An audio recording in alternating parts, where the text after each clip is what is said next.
পুরুষ হন কিংবা মহিলা, আপনার কাজের জন্য আপনাকে ব্যক্তিগতভাবেই জবাবদিহি করতে হবে আল্লাহর কাছে। আপনি যে কোনো দৃষ্টিভঙ্গি পোষণ করুন না কেন, একবার কোরআন পড়ে দেখুন। মুক্ত ও নিরপেক্ষ মনে এই গ্রন্থটি অধ্যয়ন করুন। আপনার বিবেক, নিরপেক্ষ মন আর নৈতিক যুক্তি যদি এই মহাগ্রন্থকে সত্য বলে গ্রহণ করে, তবে আসুন আপনি এই গ্রন্থকে আঁকড়ে ধরুন, বিবেক ও যুক্তিকে সম্মান দিন।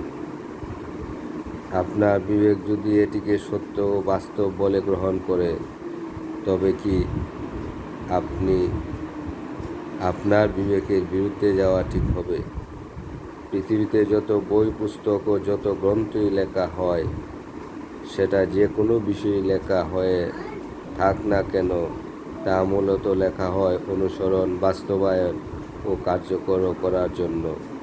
ব্যক্তিগত চিঠি থেকে আরম্ভ করে পত্র পত্রিকা পর্যন্ত সব কিছু থেকেই মানুষ সংবাদ, তথ্য, উপদেশ, সতর্কতা, কর্মনীতি, কর্মপন্থা ও নির্দেশিকা গ্রহণ করে।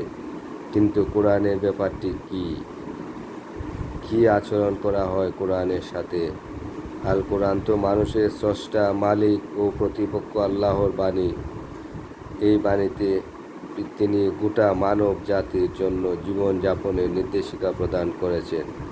তাই মানুষের কি উচিত নয় যে কোনো গ্রন্থের চাইতে আল কোরআনকে অধিক গুরুত্ব দেয়া, এটি অতি গুরুত্বপূর্ণ মনে করা, অপরিহার্য বিধান হিসাবে গ্রহণ করে এটি পাঠ করা, বোঝা এবং এর মর্ম উপলব্ধি করা, সেই সাথে জীবনের সকল ক্ষেত্রে আল কোরআনের নির্দেশ পালন ও বাস্তবায়ন করা।